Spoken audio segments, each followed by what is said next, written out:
useless.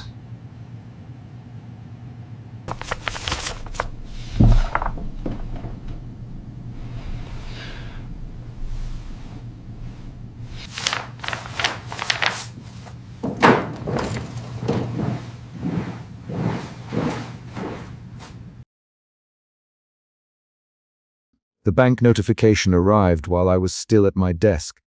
A deposit confirmation with Marcus Hale's name stamped across the top. Guilt hit me in the ribs before I finished reading the number. I didn't know why, only that my hands went cold and my pen stopped tapping. The alert showed a year-end bonus cleared into my account, a sum I could not explain. The problem was not the money. The problem was a name I kept trying to fold into my mental drawer labeled missing. I stood up with the phone in my palm and the light from the screen carving a tiny rectangle on the polished wood. I opened Marcus' personnel file on the intranet before I left my chair. The office hummed half empty, lights sliding off in rows as janitors moved down the floors. I clicked through dates and approval stamps while the notification sat on the corner of my monitor like an accusation. Suspicion pushed me forward. Suspicion that this was an error. Suspicion that it was deliberate, suspicion that someone had tried to erase Marcus by redirecting what was rightfully his. Those suspicions shaped each decision I made that night. I copied the bonus transaction line, printed a personnel summary, and slid the pages into my worn leather satchel. I walked toward the workstation row. Even Ruiz was still at his terminal 2 desks down, neck craned over a spreadsheet as if numbers could hold up the night. Even, I said. Did you see a bonus post to my account under Marcus Hale? I left the question short because the sound of it made the hallway feel narrower. Even looked over, pushed his glasses up the bridge of his nose, and said, Marcus. That's months ago. Marcus disappeared last spring. Why would a bonus go to you now? He swiveled his chair and tapped at his screen. Pull up the ledger. We worked in silence for 3 minutes, each of us focused on different halves of the intranet.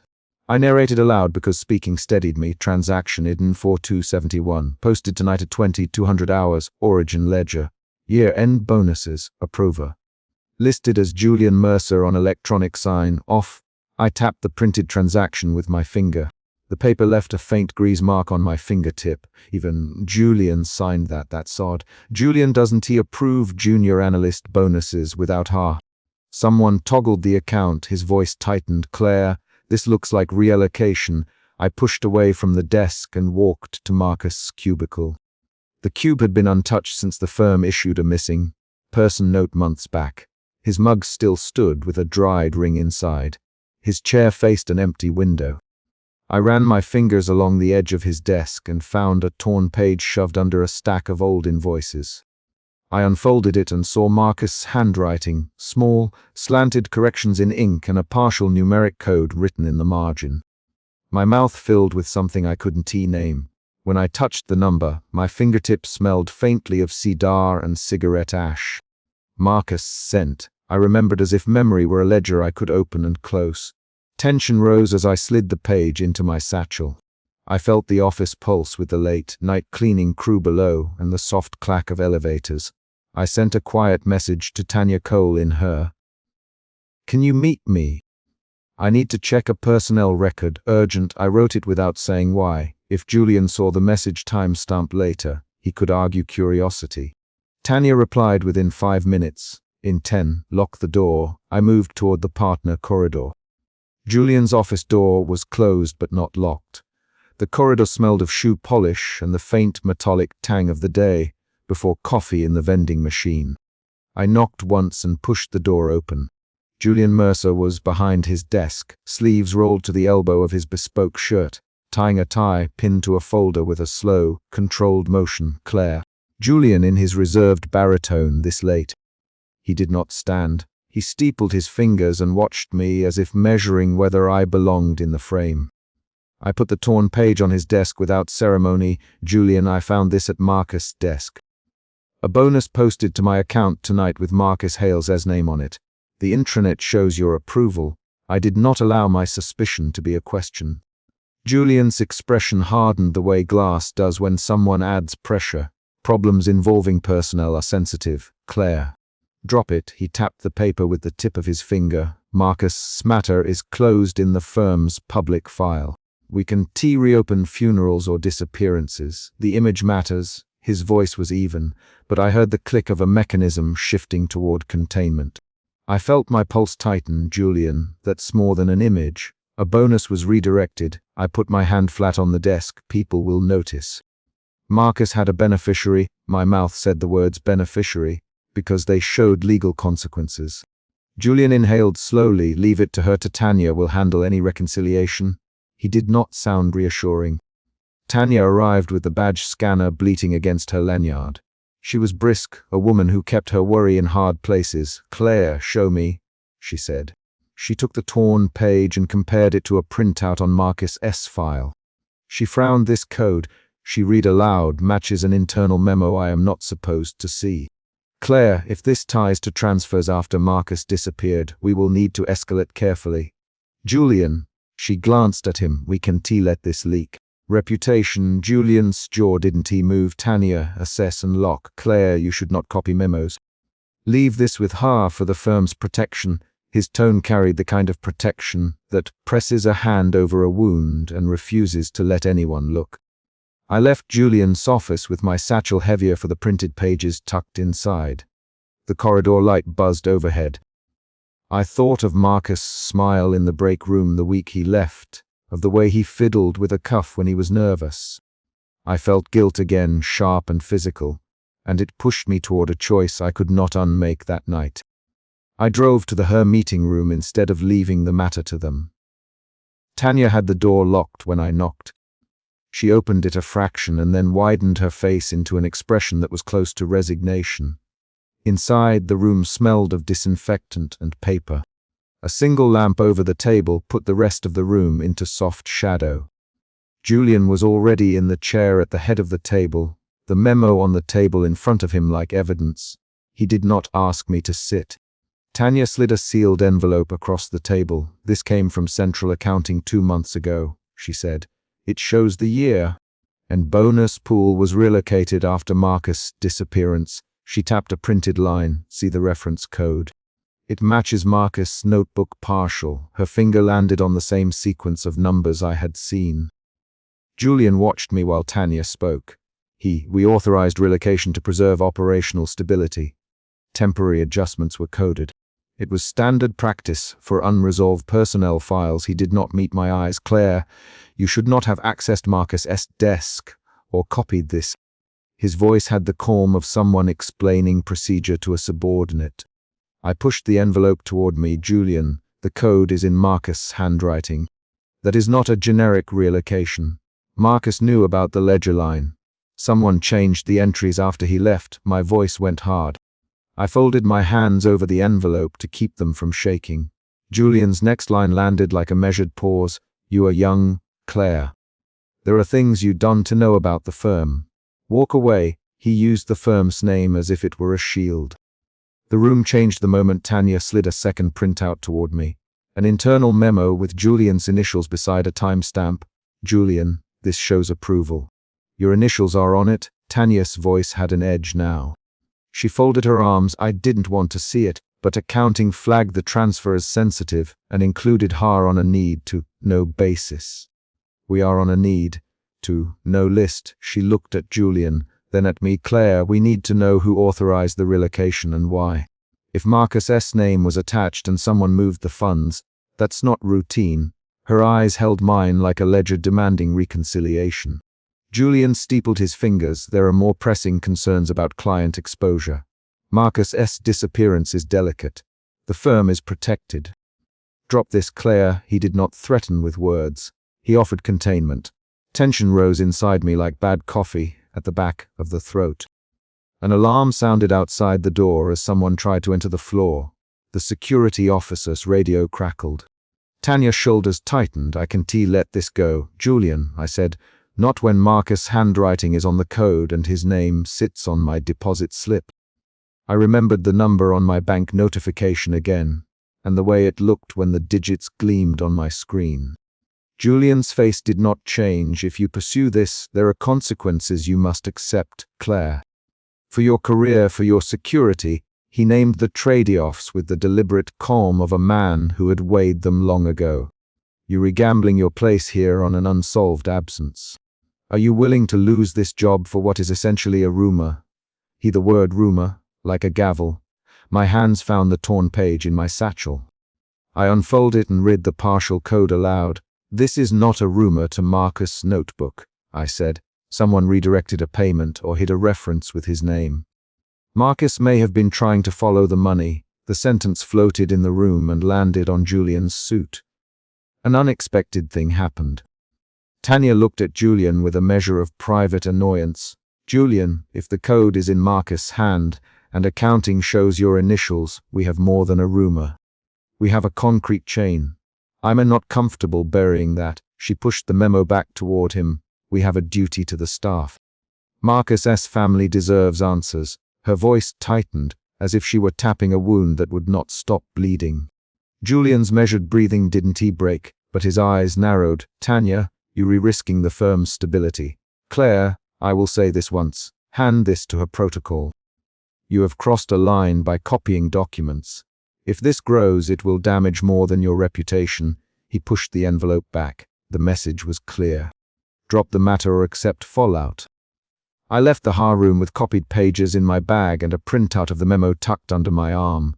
The elevator lobby smelled faintly of ozone. The security officer at the desk asked to see my badge. I explained I was closing out a report and slipped past with a strained smile. Ivan met me at the exit, his breath visible in the night air. Claire, you look like someone moved your last piece of furniture. Ivan, Julian knows, I said. He signed the memo. Tanya thinks it ties to Marcus' notebook. I have the torn page. My voice was low, but he told me to stop. I could feel fear then, an emotion shift from suspicion to fear, as the weight of the firm's authority pressed at my shoulders. Ivan's hand went to his phone. We shouldn't leave this here. Marcus' desk had that page, Claire. He might have left it on purpose. He frowned. We need proof beyond a page. Did you copy the ledger lines? His tone was practical, precise. I showed him the printouts. I copied the memo. I took a photo of the intranet line. The light from his phone made a ghost of my face. We need to trace where the money went. If Marcus had a beneficiary, if someone rerouted his bonus, that is a crime. Julian knows that. My speech shortened. Anxiety tightened each syllable. At that moment the garage door of the building clanged and closed. A group of late shift employees streamed past us, oblivious. I slid into my car and sat with the engine off, fingers on the steering wheel. The torn page from Marcus' desk lay on the passenger seat like an accusation. I read the handwriting again and felt something like resolve forming. The emotion that had driven my actions shifted. Suspicion had become determination. I would not let Marcus' ledger entry be buried. I drove home slowly, lights of the city cutting white and gold through the rain, smeared windshield. The torn code replayed in my mind. I knew I was choosing a path that could cost me a job. I also knew Marcus' handwriting did not belong in my bank statement. That small, specific fact sat inside me and would not be dismissed by Julian's measured voice. At my apartment, I placed the printed memos on the kitchen table and laid Marcus' notebook page beside them. The room smelled of instant coffee and the faint soap from my last load of laundry. I made coffee without thinking and listened to the night as if it were a ledger making notes. I opened the firm intranet again and followed the ledger entries line by line until a pattern emerged. Relocated accounts, timestamps, a trail of internal notes with a recurring partial number matching Marcus' page. I called Ivan. Meet me at Marcus' desk at dawn. We need to take another look before Julian cleans everything. My voice was steady. He agreed. We made a plan. There was no dramatic promise or speech, only two colleagues arranging a morning stakeout.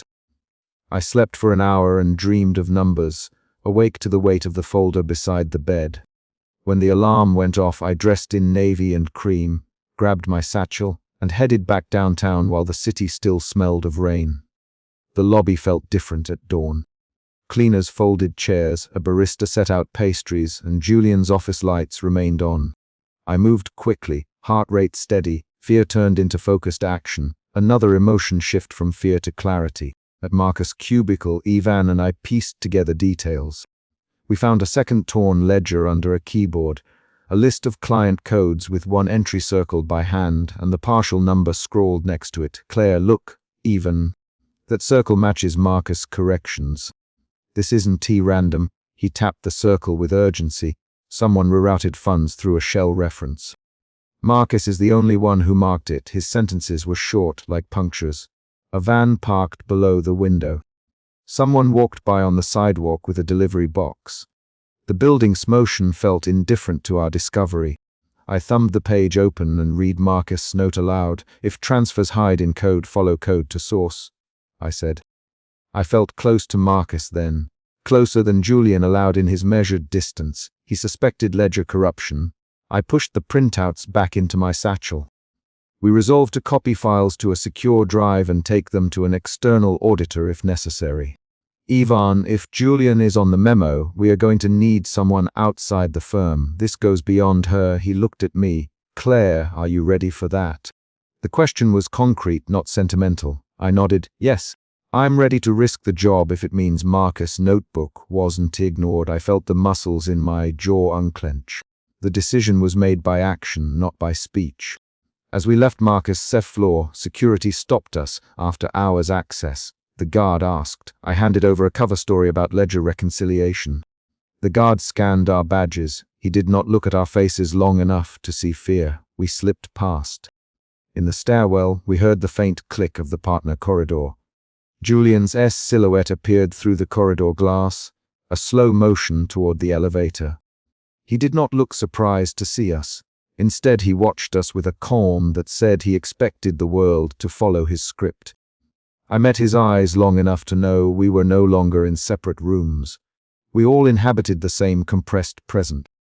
Julian stopped us at the elevator bank. Claire, even, he said, you should not be handling personal matters. Hand over any copies to her. His voice was the same as before, controlled, final. I held up the thumb drive. Julian, I'm keeping this. Marcus' handwriting is on that table. Your memo shows your initials. If you want to investigate, I will. My voice did not shake. He studied me with the careful interest of someone watching a small problem that might become a larger one. If you continue on this course, you understand the consequences.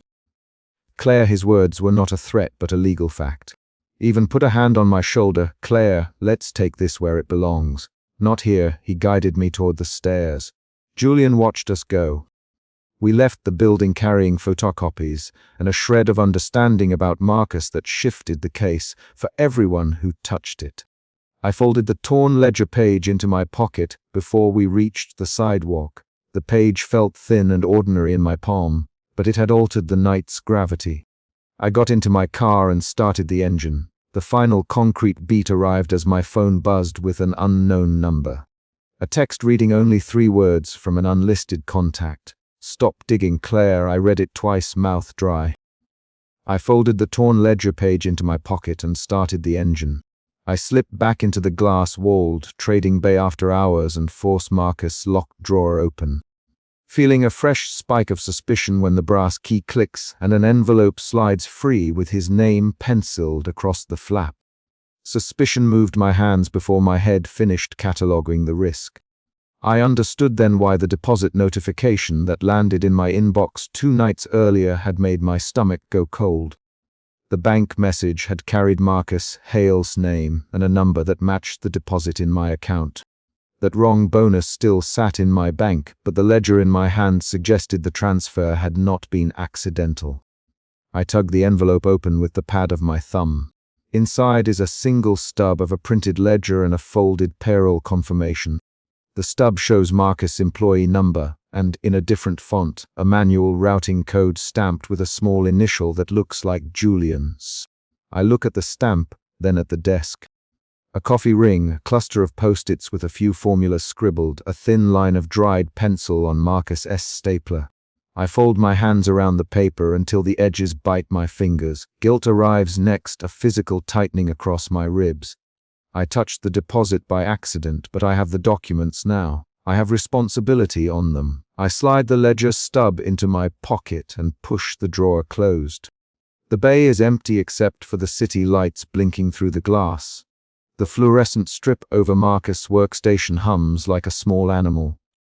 I stand with my shoulder against his cubicle wall and listen for the building's circulation system, the only sound that proves I am still alone. My watch reads 22:45. I should have left an hour ago. I did not. My phone buzzes with a silent notification and I let it screen the message. A calendar reminder for Monday's payroll meeting. Monday. The thought of Monday tightens my jaw. I bring the ledger stub to my lips and breathe against my teeth. Doubt shifts under my skin. Do I hand this to Julian and risk him bearing it? Do I go to payroll and force the clerk to show me the authorization chain? I weigh the pragmatic against the moral like two small coins. I leave Marcus' drawer the way I found it and head for the elevator. Halfway down the corridor, I stop and crouch by his locker. The locker lock is warm, still holding a trace of the hand that used it last. I pry the latch and pull out a worn notebook with a frayed spine. Marcus' handwriting is small and angled. The page I open contains a penciled sequence that repeats a partial numeric set. I run my thumb across the numbers until one matches the faint code at the edge of his wrist tattoo I remember from the break room. The page ends with a single line written in block capitals, "Walk away." I close the notebook and stand up so fast my knee protests. The emotion inside me roils. Suspicion into steady concern into a silent, tremulous fear. I keep the notebook tucked into my coat and step into the stairwell. At the door I almost laugh at myself for carrying evidence like contraband, but the laugh dies. If Julian recognizes that initial anywhere, nothing about Marcus' disappearance looks accidental anymore. Morning returns with fluorescent glare and the clatter of keyboards. I find Pryor, the payroll clerk, bent over a screen, her desk ringed with tea mugs and a ceramic plant that welts like slow surrender. I plant myself at the edge of her cube and hold the ledger stub out, palm open. "Pryor," I say, "how did a manual override get entered for Marcus?" Pryor lifts her head. "Claire, you can just..." Her voice tightens. Pryor has always worn her hair in a tight bun and a ring of concern around her mouth when she handles payroll exceptions. Today the concern looks sharper. I can see the entry, but I can show authorization without senior sign-off. It's flagged. Julian signed off on the protocol in box 12. Julian signed off, I repeat, tapping the stub. Julian Mercer, yes. Julian Mercer. Pryor's eyes flicked to me. I can pull the routing, but human resources will only release the full trail with a legitimate request. You know the drill. She slides the ledger stub back toward me. You should talk to him. I feel anger prick then. A bright sting at the back of my throat that makes me breathe faster. Anger shifts me from suspicion to something more impatient. Pryor, this wasn't a simple redirect. The deposit landed in my account. Show me the override. Pryor shakes her head. Claire, I can tea. Julian's chair in that meeting sits heavy. He let it out of his office. The exchange ends with me holding a photocopy of the stub and a doubled sense of resolve. I move to Julian's floor and let security buzz my name. The elevator doors open on a corridor trimmed in muted gold. Julian's door sits at the end like a decision point. Julian's assistant leads me through the corner office and closes the door after me. Julian sits behind the desk with his fingers steepled. He wears the precise suit he always wears and an expression like carved stone. Claire, he says, naming me the way a judge notes a case. You found something. Sit. I set the ledger stub and Marcus' notebook on the desk and fold my hands over them. How did the bonus get routed to my account? The payroll printout shows a manual override with your initial. Julian's shoulders stay steady. There are personnel matters that cannot, in good faith, be aired in an open channel. Marcus was flagged for compliance months ago. We created a routing to hold funds pending an inquiry. That routing was imperfect. We are correcting it to my bank. I say I did not authorize anything. The deposit is in my account. Julian leans forward. Claire, this is delicate. Asking the wrong person the wrong question can cause reputational damage. For the firm's sake, let this be settled administratively. Leave it alone. His tone is soft, but there is an edge beneath that makes the muscles in my jaw clench. I feel fear then, a sudden, cold squeeze that makes me press my fingertips to the ledger. Fear shifts me away from quick anger and toward measured caution. Julian, I didn't ask for this money. I can ignore that a colleague's pay was redirected without his consent. If Marcus is gone, I need to know why. Julian's eyes narrow. Marcus's matters are internal. If you publicize this, you endanger client trust and employee confidentiality. He pauses, and the pause stretches until I feel my pulse in my throat. Accept the deposit as settled, Claire. Walk away and your career remains intact. The words land like a threat disguised as an offer. I push the notebook forward. Julian, he left this in his locker. He wrote walk away. He wrote a sequence matching the tattoo on his wrist. This isn't just payroll glitch work. For the first time the veneer cracks. Julian slams his palm onto the desk. The sound reverberates through the office glass like a struck plate. Enough, he says. Security, please escort Ms. Bennett to the lobby. The room closes around me. Julian's voice becomes an instruction and the office door moves like a trap. My breathing accelerates. My hands go slick. I reach for the ledger and the notebook without thinking. Julian, you can I stop because the word sounds useless.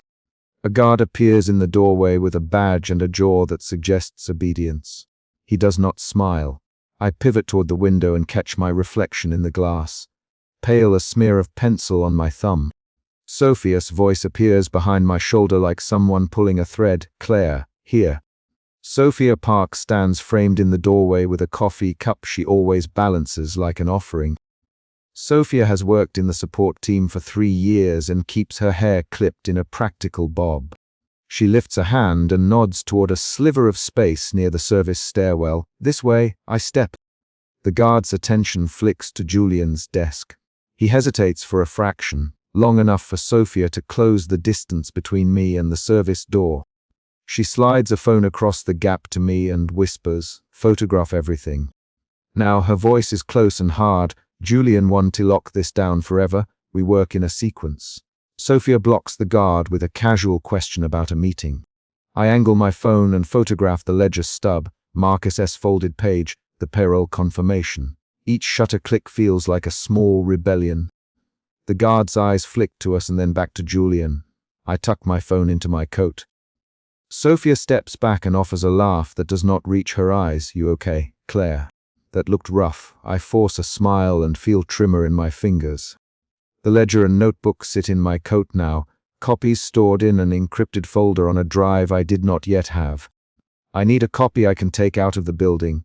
I glance at Julian. He speaks again, measured, but his voice is louder this time. Security, make chemise. Bennett leaves. Sophia squares her shoulders. Let's go then.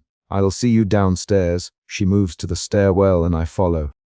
The stairwell smells of concrete and bleach, and the kind of silence that holds its breath. In the dim service alcove, a junior security guard nods at Sophia and chats about overtime as if nothing is wrong. He is young and tired. His name badge reads Tom. Sophia places herself between Tom and the stairwell door and leans close enough that his attention slides to the clipboard in her hand. Tom glances down. I drop my bag under the stairwell bench and slip in an encrypted drive I had connected earlier to my phone. I feel my heart beat sharp. Sophia jabs the guard with a question about badge access, and Tom's face dips into consultation mode. He answers. His voice slows. He folds the conversation into a complaint about the coffee machine. I move while he is distracted. I slide my hand under the bench, find a seam in the ply, and pull out a second envelope that Sophia had palmed. She had come prepared. She hands it to me. The envelope holds 2 printed pages of payroll routing and a photocopy of an half flag with dates. I slip both into my coat pocket and return the drive to where no one would expect it. When Tom looks up, we are leaving. He waves at us with the clipped indifference of someone who has been asked to clear a hallway. Outside, the winter light has thinned to a faint brass. I catch my breath and count the changes in my mood. Suspicion, anger, fear, and then a kind of careful resolve that clicks into place when I realize I have fuel for action. The ledger shows a manual override with Julian's initial. The notebook hints Marcus intended to leave. The half flag suggests a compliance review had him in its sights. These are pieces of a pattern that do not point at accident. We go to the printer room in the west wing where Sophia has a key. She props the door open with her shoe and feeds the copies through the scanner, while I watch the corridor for anyone tailing us. The printed pages emerge with a hard mechanical rasp, and I feel the air shift inside me. Clarity. Clarity is not relief. It is the removal of fog that lets a shape resolve. The half-flag lists dates, a notation about a provisional freeze, and a routing instruction that authorized funds to be held pending inquiry. On the document, a stamped line reads "Administrative hold, authorized by J. Mercer." I read the stamp aloud. Julian Mercer. Sophia folds the papers and hands them to me. "You wanted the truth, Claire. You want to walk this out public, or you want to take it to compliance outside the firm." Her voice is steady and small, like someone testing a rope for strength. I think about payroll, about Pryor, and the way she shuffled her hands away when I asked for authorization. I think about Marcus's notebook and the scroll "walk away." I think about Julian slamming his palm and a guard stepping forward. One decision presses against another under the skin. I can tan this back to Julian. I say, he will bury it. He already tried. The firm will bury Marcus if it helps them sleep. Sophia taps the scanner with the pad of her finger. Then you need outside pressure. Media. Compliance at the regulator. She names options like a strategist laying out a map. I picture Marcus' face from the break room, the tired tilt of his mouth when he laughed. Not yet. I say, I need proof. I can carry outside this building. Copies the firm can trace back to me. Sophia nods. Okay, we split duties.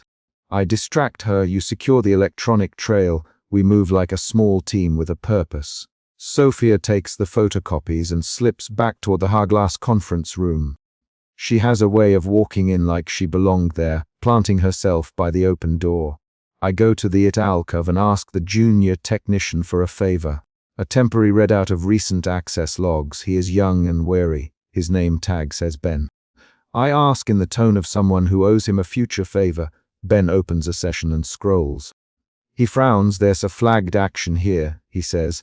"An administrative override entered by internal credentials and routed through a corporate admin channel. But the request originated from an admin terminal that usually sits in Julian's office. That tiny confirmation feels like a lever." My hands shake slightly when I save the log to the encrypted drive. Ben watches my hand. "Claire, you sure about this?" "Ben, please. Just save it to this." I hand him the drive with my own fingers, and he nods, eyes reflecting the scanner's blue light. He is careful and precise. He does not ask why. He is a secondary actor who changes the course of this moment by providing the electronic proof I need. We reconvene with Sophia in the stairwell. Her face is pale in the stairwell light. Evelyn pulled a thread in her and found a compliance flag. She says she didn't want to show me. But she did say something that matters. There was an administrative routing to freeze or reroute funds tied to Marcus. Evelyn's name lands like a confirmation. I realize then that the story has grown teeth. 2 people outside my immediate circle have supplied evidence that Julian was in motion. I press the drive into my palm and feel the weight of what I carry. I have the ledger photos, Marcus' notebook, the her flag photocopy, and now the access logs. The shape of a truth begins to assemble. We plan a small exit. Sophia will take the copies to a friend in compliance at a rival firm. I will hold the electronic files and decide whether to escalate to the regulator or to a reporter. The decision hangs heavy. If I go public, I destroy my career within the firm. If I do nothing, Marcus remains a name in a ledger and an empty chair by the east window. We walk toward the service stairs. The plan is quiet and efficient until Julian's voice stops it in its tracks. The stairwell door is a single panel from the hallway and it opens before we reach it. 2 security guards stand there, one older and severe, one younger and uncertain. Julian is behind them, his coat over his arm and his jaw tight. "Ms. Bennett," he says, "we need to retrieve that property." Sophia holds the stack of papers like a shield. The older guard steps forward and says, "Ma'am, we need to ask you to come with us." I swallow. My heart hits against my ribs. Outside a window, a delivery truck backs up with a metallic clank. An elevator dings. These external noises feel like a drumbeat that insists action. For a moment, everything compresses. Choices lined up like dominoes. I make a move. I tuck the drive under my arm and step sideways toward the darker stairwell, toward a route with fewer witnesses. The young guard lunges. I move faster. Sophia pushes at the older guard with a blunt shoulder, a human wedge. The older guard swears and reaches. Tom, the junior guard from earlier, hesitates. He looks at Julian and then at me. The hesitation lasts 1 second, and in that second I seize the stairwell door, drop into the concrete stair, and close it behind me. We run down 4 flights with the small echo of our breath. We stop on a landing and lean against the cold wall. My hands are shaking hard enough to make the keys of the drive rattle. Sophia's sweatshirt smells faintly of coffee and peppermint. I open the drive and check the files. Photos of the ledger, scanned copies, the photocopy, the access logs. Each file is a small, heavy fact. I say nothing for a beat. In that silence, emotion changes again. Fear ripples into resolve. I fold the plan in my head until it fits the facts we have. I will not walk these files back into Julian's office. I will not hand them to Har and Hope. I will get them to people outside the firm who can force a formal inquiry. Sophia leans close. Claire, what now? She asks. We leave the building separately tonight, and we meet at a coffee shop across the river in 3 hours. I say you take the photocopies to your contact. I hold the drive. If anything happens to me, you release them. Sophia nods and presses the hand with the photocopies into my palm for a brief second. Be careful.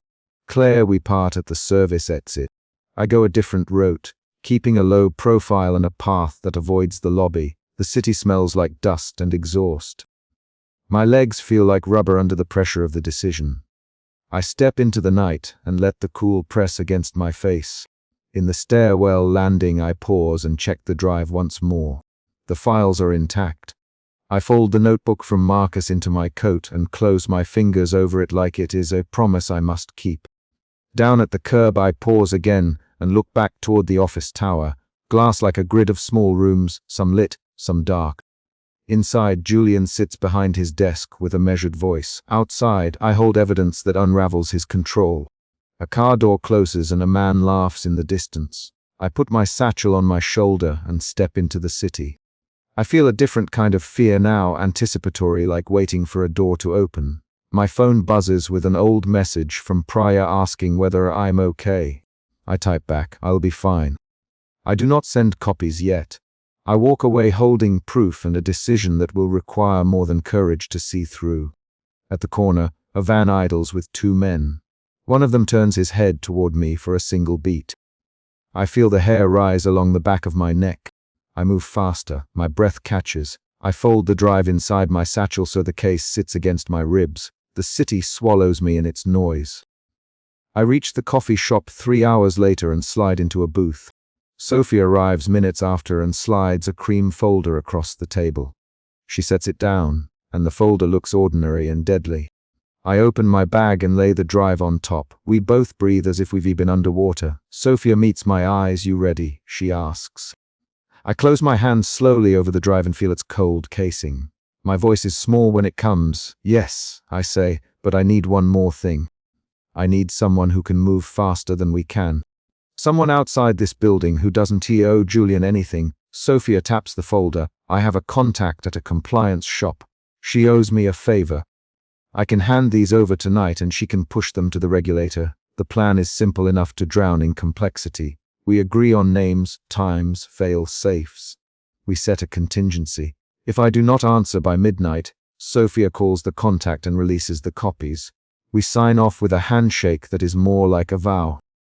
When I walk home, the drive sits heavy in my satchel, and Marcus's notebook presses flat against my spine.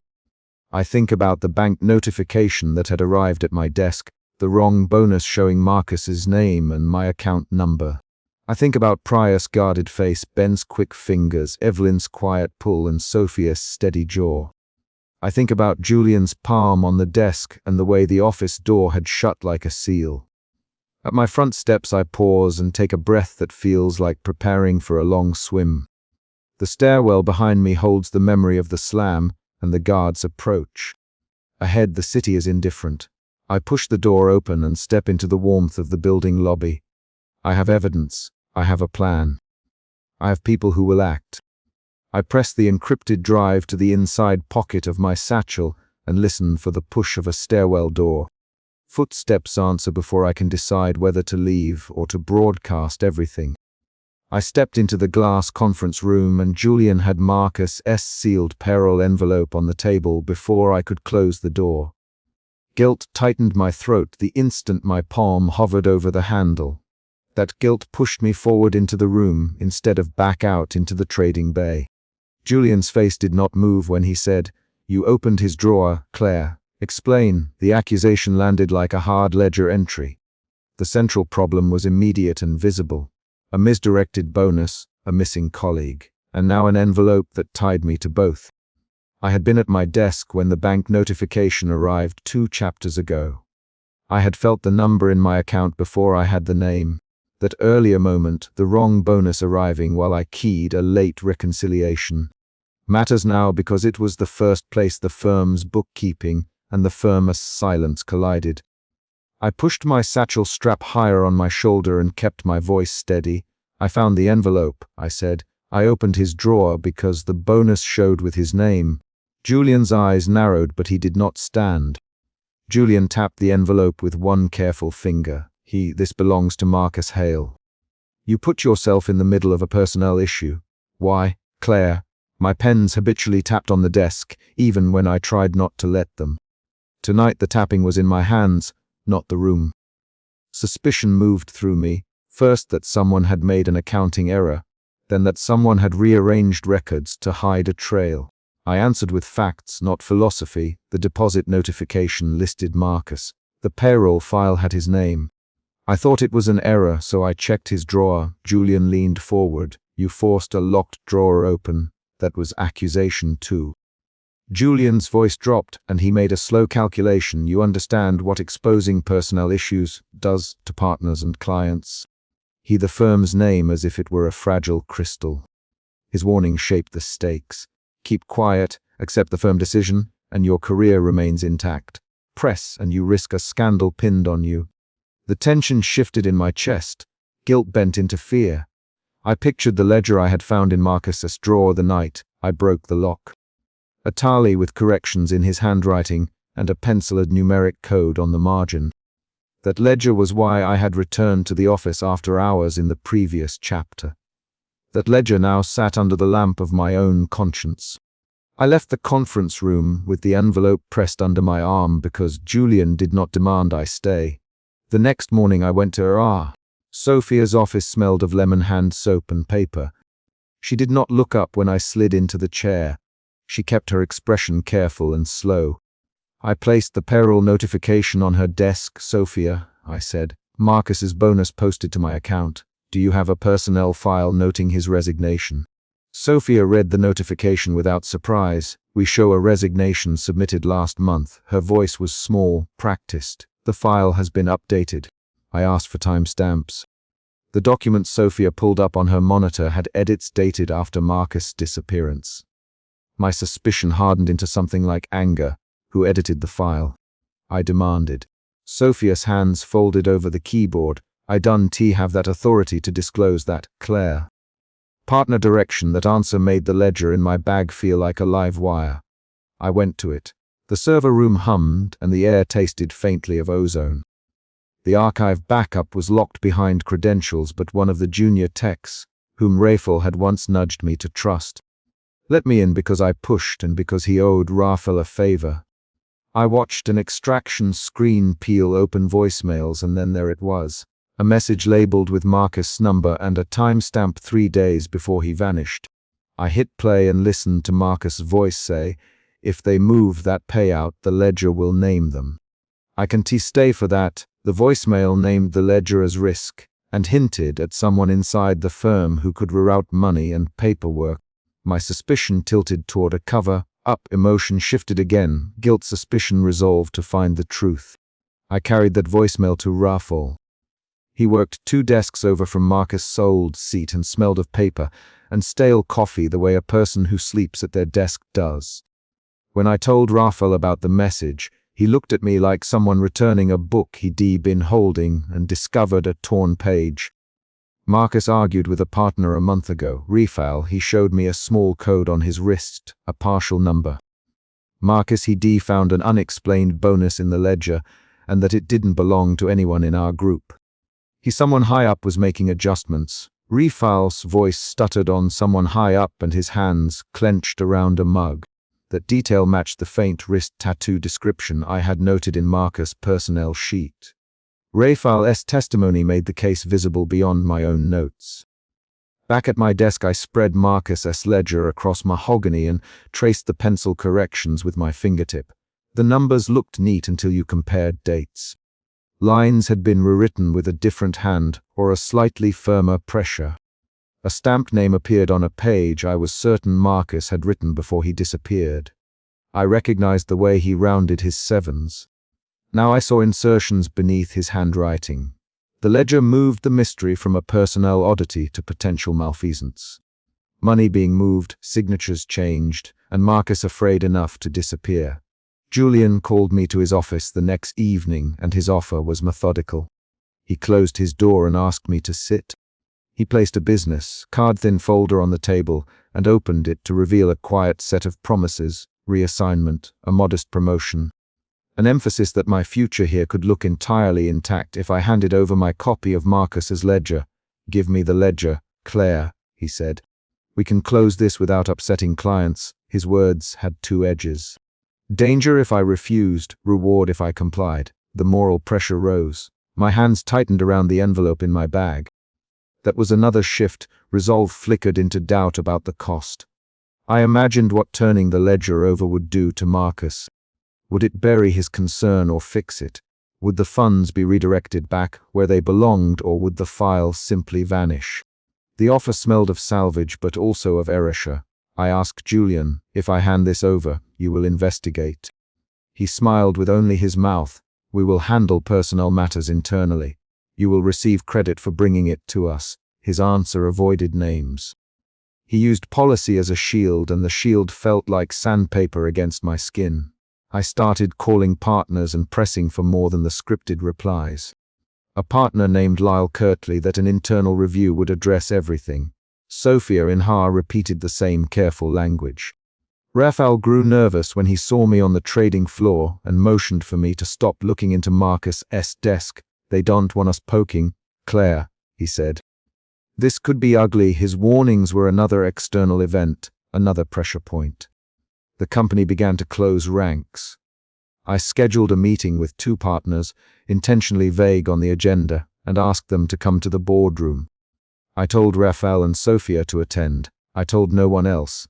When the partners sat, I called the meeting to order and set my phone on the table. I hit play on Marcus's voicemail. His voice filled the room with the same flat panic he must have felt. "I can stay for that." Partners shifted in their chairs and Julian's jaw tightened. I placed the ledger between us so everyone could see the penciled code. "This ledger shows edits after Marcus disappeared," I said. Marcus feared a payout would expose someone. He called it out on the record. "We need answers." The room's energy changed. This was the pivot. Julian kept his calm for 2 minutes, and then those edges showed. He stood and said, "Claire, this is a personnel matter." "You should not have broken into a locked drawer," I replied. "You warned me not to raise it." "Now I'm raising it publicly because it matters to Marcus." The partners traded looks. They questions in the way people measure risk. "They who had seen the ledger," I said slowly. Raphael saw it. Sophia accessed the personnel edits. That was a revelation that forced the firm's hand, because it made the issue no longer mine alone. The argument that followed was sharp and rapid. "Julian to me. This damages clients. This damages us." Me to Julian. "Marcus could be gone because of this ledger," Raphael interjected. Marcus argued with a partner. He showed me the wrist code. "Sophia, files were edited after his disappearance." Partners more pointedly. "Who edited them?" I said. "We don't know yet. But there is voicemail and ledger evidence." The exchange had 3 rapid lines, names repeated in each turn to keep voices distinct. The partners paused because the evidence forced reputational choices. The boardroom turnout changed the power balance. Allies of Julian shifted away from his carefully built narrative. One partner asked Julian to explain the edits. Julian's controlled voice broke for a moment as he fended off direct questions. He gave a partial explanation about an internal correction and then refused to specify who authorized changes. Partners began to call counsel. Security stood at the threshold. A partner said quietly, "We will call for an independent audit." That statement altered the corridor of control inside the firm and moved the crisis outside Julian's sole discretion. Julian left the boardroom escorted by security 2 hours later. He did not shout or beg. Someone placed a folder on his desk at his floor with immediate effect.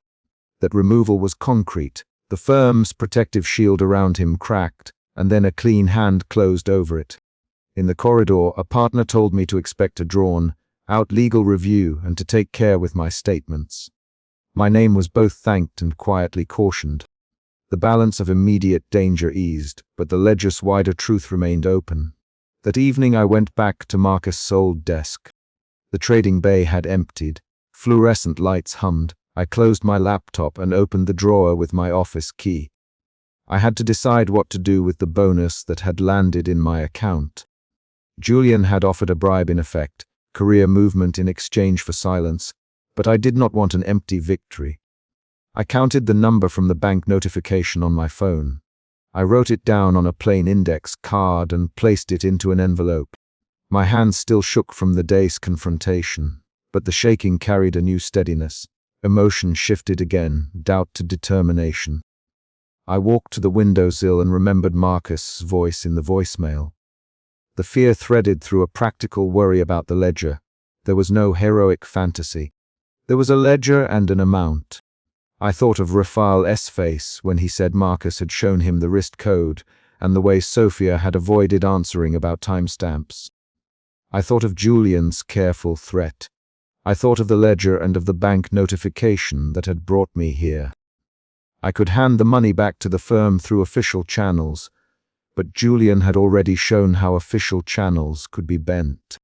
I could keep the money and let it become a quiet, private recompense, but that felt like theft by omission. I folded the envelope and addressed it to a fund Marcus had mentioned in conversation once. An education trust for a community center in his neighborhood. I did not know if Marcus had intended it or if he had wanted his bonus returned to the company. But in his voicemail he had spoken about a ledger that would name names, and that could ruin people who were doing something wrong. I placed the envelope into Marcus' drawer and pressed the wood closed with both hands. That act settled something at my core in a way speeches could not. It was not absolution. It was a tangible reparation tied to an actual person and an actual place. After I left the office for the night, a partner emailed a short note. An internal review would proceed, outside counsel was engaged, and employees should preserve documents. I replied in a measured line. "I will cooperate," Raphael texted me later. "Good work." Marcus would have wanted that. He added a photo of the trading bay with one desk light still on. Sophia sent a brief message. "We will need your full statement tomorrow." The firm was moving into procedure. It mattered less to me how the firm spun it than that an audit would call external eyes to the ledger. I did not see Marcus again. The firm announced an internal review and an audit that would take months. Julian's immediate influence diminished in the firm hierarchy, but he remained a partner with resources. Legal teams sifted through emails and database edits. Names surfaced and then quieted as counsel negotiated access. The ledger and the voicemail were now part of a formal process and not only my private burden. At twilight, I returned one final time to the empty trading bay. The city lights skimmed across the window, and the envelope sat inside Marcus's drawer where I had placed it. I tapped the drawer to confirm it was closed. My pulse had the familiar tap it did when I was nervous. That slow tap was now an indicator rather than a verdict.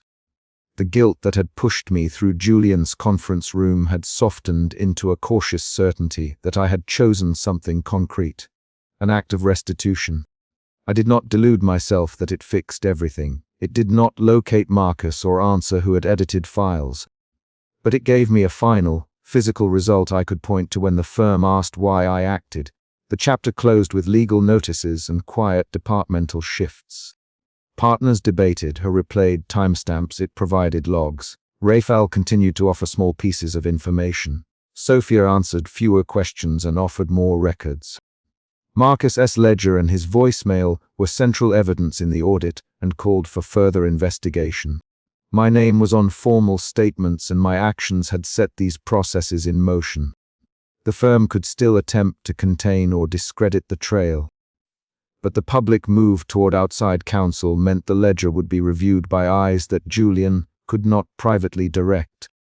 I ended the night by returning to Marcus S. drawer one more time, not out of guilt, but because I wanted the last action of the chapter to be deliberate.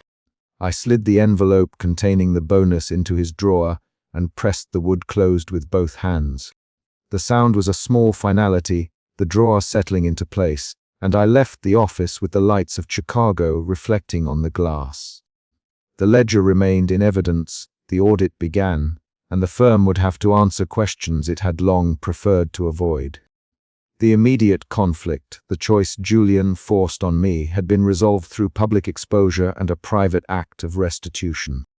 The door closed behind me with a soft click, and the night kept the three items that mattered: the ledger, the voicemail, and the envelope in Marcus S. drawer.